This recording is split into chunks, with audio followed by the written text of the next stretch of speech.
Hi, welcome to the National Critics' Choice, and today we have Dr. Eckart Works with us right now, and he has just released his new book called Oil for Food, and is published under Oxford Publishing, and you can place an order with Amazon.com, Barnes& and Noble, or at your nearest bookstore at university as well.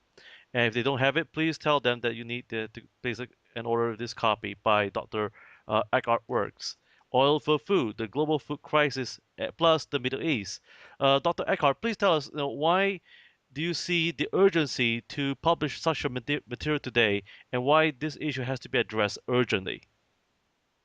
Well, the Middle East is not only the largest oil exporter of the world, it's also the largest importer of grains and food in the world. Yeah? Egypt, for example, imports more wheat than China.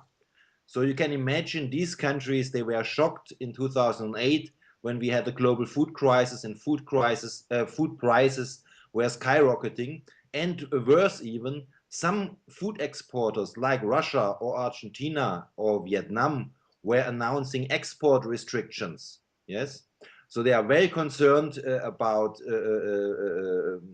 fragile international food markets and are looking for ways how to address that, for example, by strategic storage, by international cooperation, and most notably by very controversial so-called land grab investments in often food insecure countries like Sudan or Pakistan, for example, or the Philippines.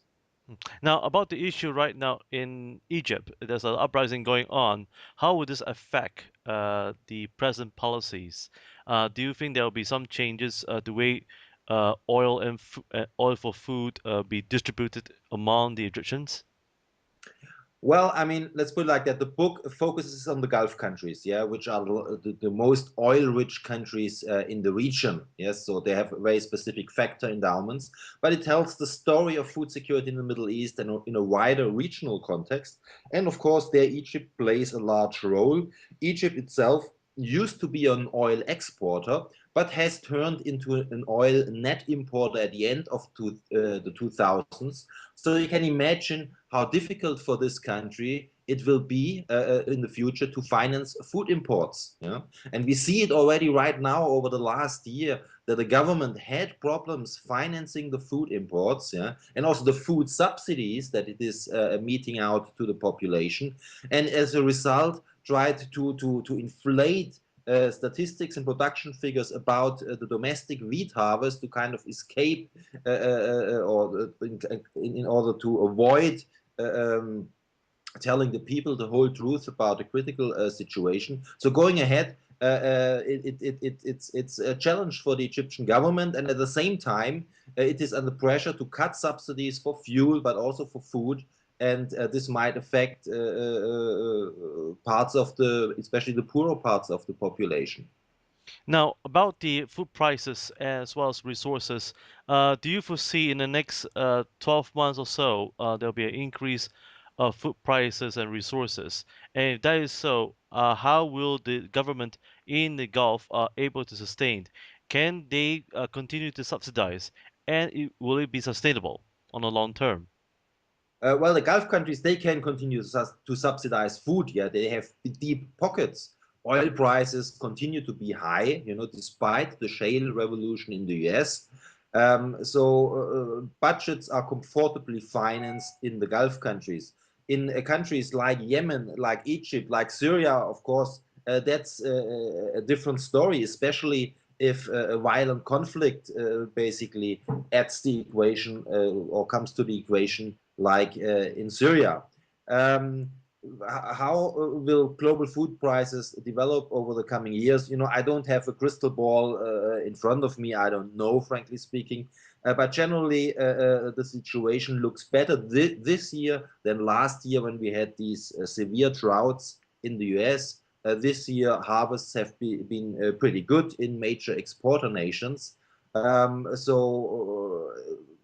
that side, it looks better. But mind you, food prices generally remain on an elevated level compared to the last decade. And I don't expect that to change. Yeah. At the same time, probably from the current levels, we won't see these steep price spikes that we have seen last year. But we will not see a steep correction either food prices will remain on an elevated level, and structurally higher food prices compared to the last decade are underpinned by fundamental factors like population growth, biofuel production, changing diets, and environmental factors that adversely affect production, climate change, erosion, and so on. Now, do you think the policy of climate change will be reinforced and also will be a mandate in the Gulf states?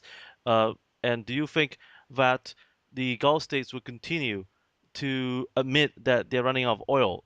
Is that true that they are running out of oil, or do they still have oil?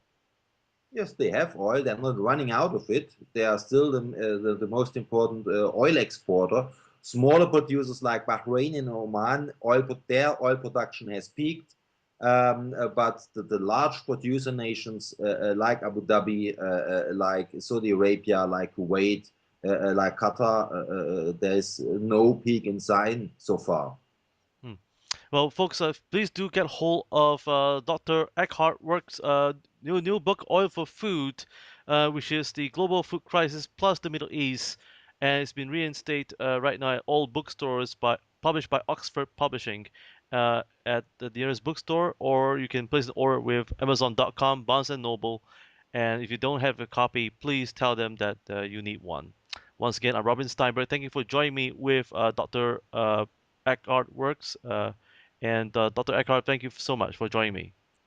Thanks a lot, Robin, and all the best to Singapore.